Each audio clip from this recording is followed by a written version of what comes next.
desde ancianas que devoraban a sus víctimas, hasta policías que usaban el uniforme para sembrar el terror. El día de hoy hablaremos sobre asesinos que marcaron al mundo entero, con actos completamente inhumanos y depravados, monstruos que no solo arrebataron decenas de vidas inocentes, sino cientos, dejando una huella imborrable en la historia de la humanidad. El eco de sus crímenes aún retumban en la memoria colectiva. Y más dilación, comencemos.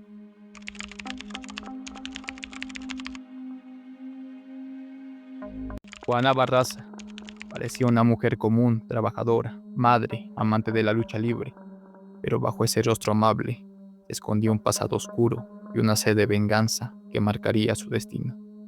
Nació un 27 de diciembre de 1958 en Pachuca de Soto, México. Criada entre abusos, fue vendida por su madre alcohólica a un hombre a cambio de solo 3 cervezas, que la violó y la dejó embarazada. Esa herida nunca sanó.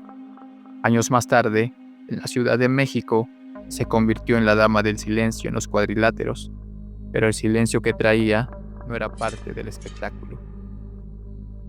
Entre el año 2000 y 2006, Juana Barraza fue responsable de una serie de asesinatos que aterrorizaron a la capital. Su blanco eran mujeres mayores de 60 años, a quienes atacaba dentro de sus propios hogares, fingiendo ser trabajadora social, para entrar sin ningún esfuerzo. Luego las con bufandas, cables o estetoscopios. A veces incluso usaba los mismos objetos de la casa. Esta para robar pertenencias pequeñas, como radios, pinturas o relojes. Era rápida, metódica y brutal. Al principio la policía pensaba que el asesino era un hombre travestido, debido al físico corpulento que describían los testigos. El caso mediático fue tal que incluso arrestaron a personas inocentes. Pero en 2006, tras el asesinato de Ana María Reyes, de 82 años de edad, fue atrapada saliendo de la escena del crimen. En su casa se hallaron objetos de múltiples víctimas. El juicio fue largo. Se confirmaron 17 asesinatos, pero se cree que el número real podrían superar los 30. Juana fue condenada a 759 años de prisión, pero según la ley de México en ese entonces, la condena máxima solo podía ser de 50 años. Hoy aún cumple condenada en Santa Marta Catitla, una cárcel para mujeres. Su historia dejó una marca imborrable en la memoria colectiva de México y el miedo aún persiste. Colin Arlan no mataba por odio, mataba por elección.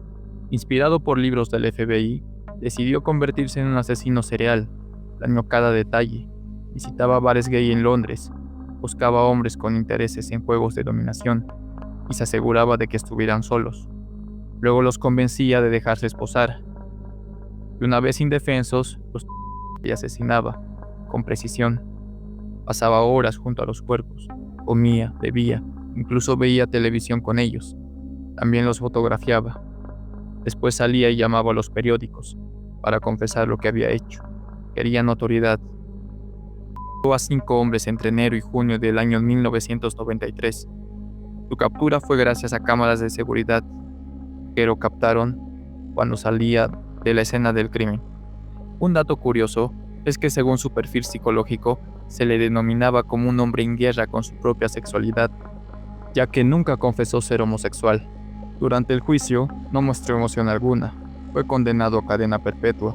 Murió en prisión en 2012. El caso fue uno de los primeros en abrir debates por los crímenes contra la comunidad LGBT en el Reino Unido. Gilberto Chamba, alias el monstruo de Machala, parecía haber escapado de su pasado en Ecuador. Fue acusado de varios asesinatos y violaciones, pero logró evadir la justicia. Emigró a España. Ahí vivió tranquilamente durante años. Nadie sospechaba que el hombre con el que compartía en la calle podría matar, escondía tal pasado. Hasta que lo hizo. En 2004, raptó a María Isabel Bascuñana, una joven estudiante de Derecho. La violó, asesinó y ocultó su cuerpo en el maletero de su propio coche. La investigación reveló rápidamente su identidad. Fue arrestado y vinculado a los crímenes cometidos años antes en su país natal. pero la primera vez que lo llamaron a declarar, este se habría librado, ya que al ser liberado en Ecuador, la justicia ecuatoriana habría borrado todos sus antecedentes penales, algo que sucede en ese país. Pero aún así, se pudo descubrir gracias a la amiga de María Isabel que Chamba, al trabajar en el estacionamiento del centro comercial que María frecuentaba, este último siempre se habría comportado de manera extraña con ella. Incluso María le habría confesado que muchas veces, aunque no llegaba al acoso, María se sentía incómoda con el actuar de ese monstruo. Sabiendo eso, la policía pudo descubrir que fue él. Fue condenado a 45 años de prisión, pero en España solo puede cumplir 25. Ecuador solicitó su extracción y la justicia española aprobó la solicitud. De regreso al país latinoamericano aún genera temor, ya que, aunque se asegura que se quedará tras las rejas, muchos no olvidan que ya escapó una vez y mató otra vez. Francisco de Assis Pereira. En los años 90, Sao Paulo, Brasil se llenó de miedo. Un hombre simpático, de hablar suave y rostro afable, se presentaba como cazatalentos. Ofrecía a mujeres jóvenes la oportunidad de modelar.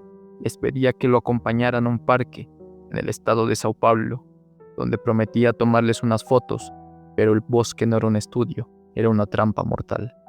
Las trataba psicológicamente y luego dejó los cuerpos esparcidos en zonas boscosas, a veces cubiertos con ramas, otras expuestos al aire libre.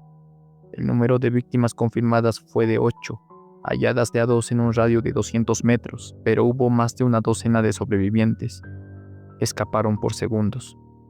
Esto le confirió el sobrenombre del maníaco del parque, dado por la prensa. Tras una intensa persecución que incluyó Argentina y Paraguay, fue capturado por casualidad en Itaqui, en la frontera entre Brasil y Argentina, pero su frialdad durante los interrogatorios sorprendió a todos. Dijo que una voz le obligaba a matar. Fue condenado a 268 años de prisión, sin posibilidad real de salir, pero en Brasil su nombre es sinónimo de manipulación y de terror disfrazado de amabilidad.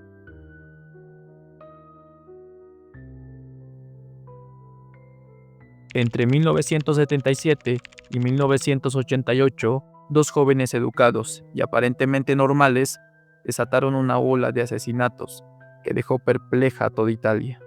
Wolf Annabel y Marco Furlan actuaban bajo el nombre de Ludwig, una organización ficticia que decía luchar contra la degeneración moral de la sociedad. Su objetivo: eliminar religiosos y artistas que, según ellos, manchaban los valores europeos. Asesinaron al menos 28 personas con métodos salvajes, armas de fuego, cócteles molotov, martillos.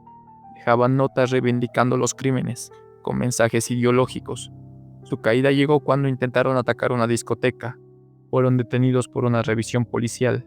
Allí comenzó a salir todo a la luz. Ambos fueron condenados a 27 años de prisión, pero salieron libres en 2008 por buen comportamiento. Hoy están en libertad y jamás han mostrado culpa, aunque ellos aseguran ser inocentes y dicen haber sido juzgados injustamente. Joaquín Kroll era callado, tímido y completamente ignorado por quienes lo rodeaban. Trabajaba en una fábrica. Era de voz suave y con apariencia débil.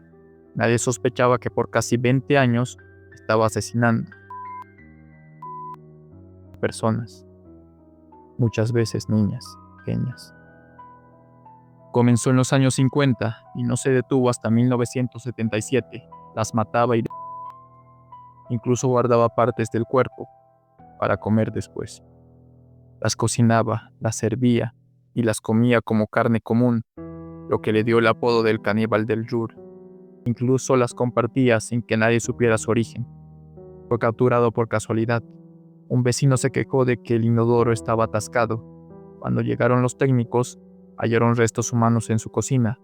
Habían bolsas con carne y en su refrigerador trozos de su última víctima, una niña de 4 años. Kroll confesó 14 asesinatos, aunque se sospechan que fueron más. Fue condenado a 9 cadenas perpetuas y murió en prisión en 1991. Nunca mostró remordimiento Su historia es una mezcla entre lo macabro y lo inhumano.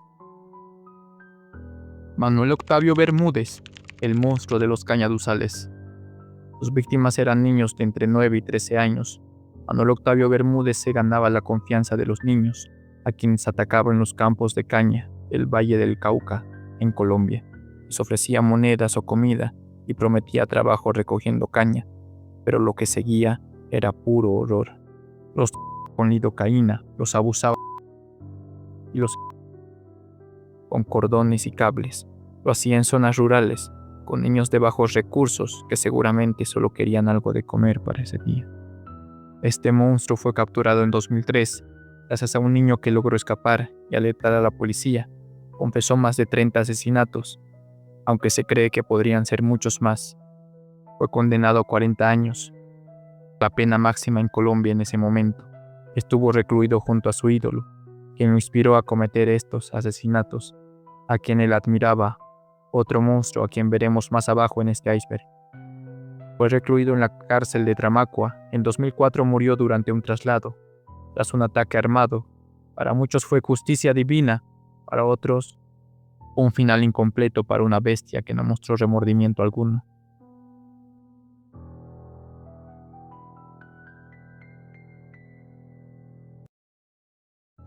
Anatoly Uniprienko, un asesino frío, metódico y orgulloso de lo que hizo. Anatoly creció en un orfanato, abandonado por su familia. Marcado por la violencia en los años 90, comenzó una ola de asesinatos que desangró Ucrania. Entraba a las casas, robaba, asesinaba a familias enteras, hombres, mujeres, niños, sin distinción. Entre 1995 y 1996, mató a 43 personas en solo 6 meses. Su método de ejecución: directa, disparos de fuego. A veces usaba armas improvisadas. Decía que mataba para no dejar testigos, pero también aseguraba que lo hacía por una fuerza mayor. Fue arrestado tras una denuncia de un familiar.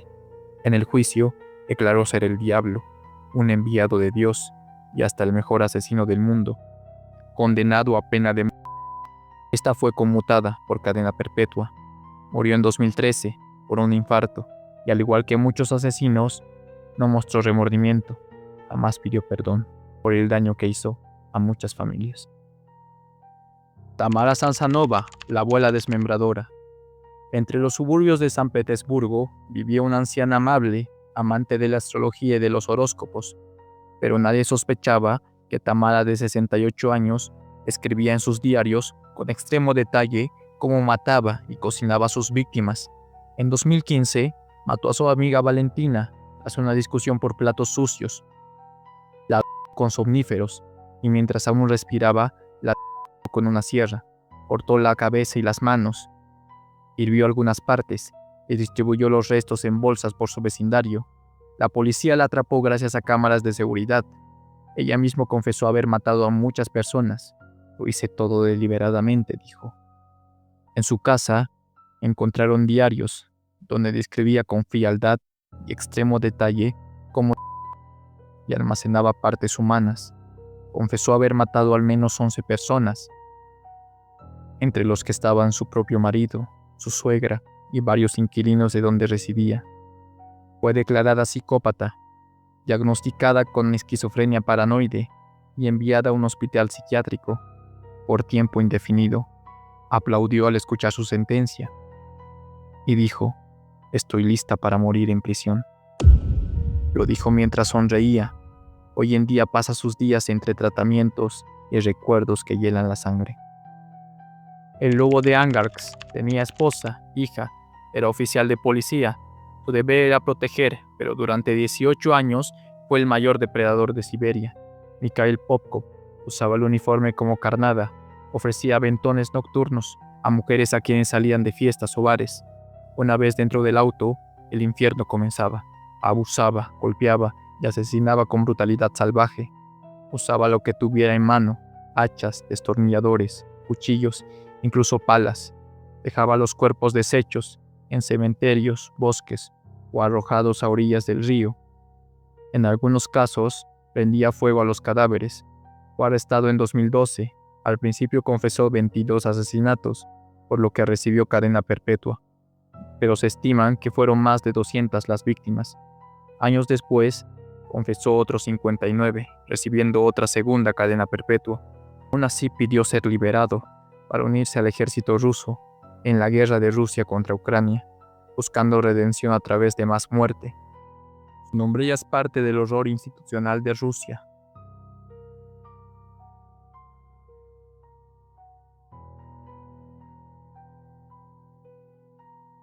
En los años 40, la tranquila prefectura de Shizuoka, Japón, fue sacudida por una serie de crímenes brutales por parte de Hisoka Nakamura, un adolescente conocido como el asesino sordo de Hamamatsu. Dio a muerte a 9 personas, incluyendo adolescentes.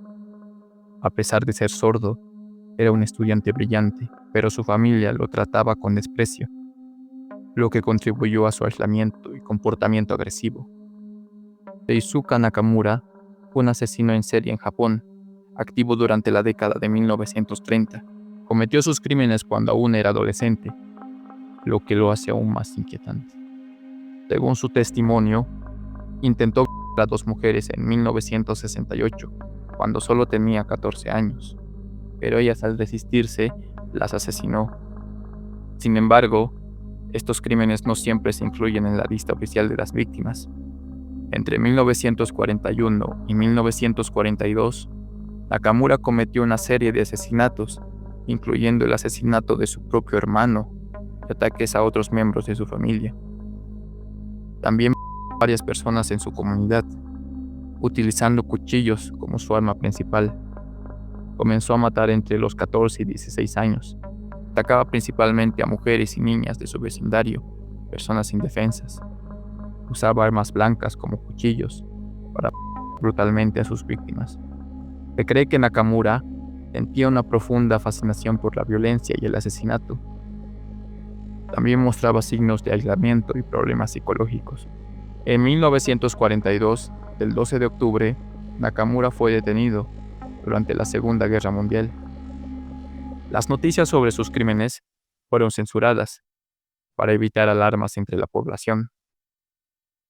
Esto retrasó su captura, ya que incluso su familia temían denunciarlo por vergüenza y represalias. ¿Crees que los niños tienen maldad en su interior? Tal vez la siguiente historia nos haga pensar un poco más sobre eso. Cayetano Santos Godino, conocido como el Petiso Orejudo, marcó la historia de Argentina, una serie de crímenes brutales a principios del siglo XX, responsable de 3 homicidios. Intentó asesinar 7 veces, provocó múltiples incendios. Los criminólogos de la época, influenciados por las teorías de César el Hombroso, lo consideraban un criminal nato, debido a sus rasgos físicos, como orejas prominentes, cráneo pequeño y frente hundida. Psicológicamente era inestable e insensible, impulsivo y carecía de remordimiento alguno. Desde pequeño mostró señales de psicopatía, como animales y provocar incendios, rasgos típicos de un psicópata. Fue expulsado de varias escuelas por su comportamiento rebelde.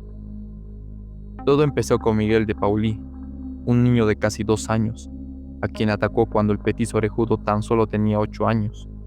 Aunque no lo fue su primer intento de homicidio. En 1912 asesinó a Arturo La Aurora, de 13 años, y a Reina Bonita Vanikov, de apenas 5. Su captura llegó tras el asesinato de Gesualdo Giordano, de 3 años. Su modus operandi consistía principalmente dirigido hacia niños, ofreciéndoles golosinas, proponiéndoles jugar. Luego los llevaba a lugares apartados, donde los golpeaba o incluso prendía fuego. Su apariencia inocente facilitaba su macabro propósito. Condenado, pasó sus últimos días en la cárcel del fin del mundo, donde murió en 1944. Su historia permanece como un sombrío recordatorio de los errores que marcaron la juventud. Sergei Fedorovich Tekash, el maníaco de Parvular. Otro oficial de policía, esta vez ucraniano. y asesinó a 37 mujeres entre 1980 y 2005. Su personalidad sádica y manipuladora se desarrolló desde joven, influenciado por una crianza estricta y carencias emocionales. Este usaba alquitrán para despistar a los perros policiales y del olor de sus víctimas. Dutch modificaba su apariencia física constantemente para evadir ser identificado. Dutch seleccionaba a sus víctimas en áreas donde las investigaciones eran menos rigurosas, aprovechando su conocimiento de los procedimientos policiales. Su modus operandi consistía en atacar a mujeres que caminaban solas por lugares aislados para después abusar de ellas y asesinarlas e irse a la fuga. Uno de sus errores fue asistir al funeral de Katia, una niña de tan solo 8 años, su última víctima, donde fue identificado por niños que lo habían visto con ella antes de su crimen. Su captura llegó en 2005, a principios de agosto. Durante su tiempo en prisión, tuvo un hijo con una mujer que se enamoró de él, una mujer que tras leer una entrevista de los medios, de alguna manera sádica, se volvió fan de él. Confesó haber matado a más de 100. Usó su conocimiento policial para evadir la justicia. Murió en prisión el 4 de noviembre del 2018.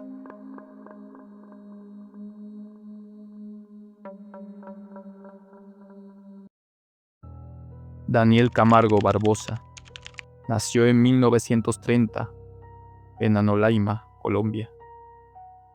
Su infancia fue marcada por maltrato de su madrastra, quien lo obligaba a vestirse como niña. Ese trauma dejó huellas profundas en su mente. A pesar de su difícil infancia, Camargo era un estudiante destacado y tenía una memoria excepcional. Esto le permitió planificar sus crímenes con precisión y evadir a las autoridades durante años. Camargo desarrolló un profundo odio hacia las mujeres jóvenes. En los años 60 comenzó a matar en Colombia, pero lo más aterrador vino después. Antes de convertirse en un asesino en serie, Camargo fue arrestado por robo y violencia en Colombia. Fue condenado a prisión, pero logró escapar en 1984, lo que lo llevó a Ecuador, donde cometió la mayoría de sus crímenes. En 1984, escapó de prisión. Asesinó a más de 150 niñas y adolescentes. Este se ganaba la confianza de sus víctimas con discursos religiosos, luego las atacaba brutalmente. Fue capturado en 1986 en Ecuador. Durante su interrogatorio, confesó haber asesinado a más de 150 niñas, aunque solo se le pudieron comprobar 71 casos. Su confesión ayudó a las autoridades a localizar los restos de varias víctimas. Tuk Verán, líder de la secta Tuk, llamado Verán, de la India, es considerado uno de los asesinos en masa más prolíficos de la historia.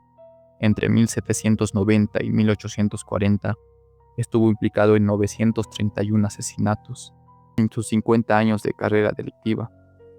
Los Tuk operaban principalmente en rutas comerciales, lo que generó un clima de miedo entre los viajeros y afectó el comercio de la India durante siglos. Tuk Verán, su secta, los Tuk, tenían un modus operandi aterrador y meticuloso. Se infiltraban en grupos de viajeros y peregrinos, ganándose su confianza antes de atacar.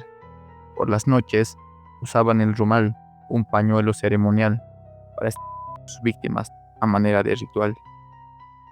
Este método no solo era efectivo, sino que también tenía un significado religioso para ellos, ya que adoraban a una diosa. El pañuelo ceremonial no solo era un arma, sino que también un símbolo de su lealtad a la secta y a Kali, a la diosa a quienes adoraban.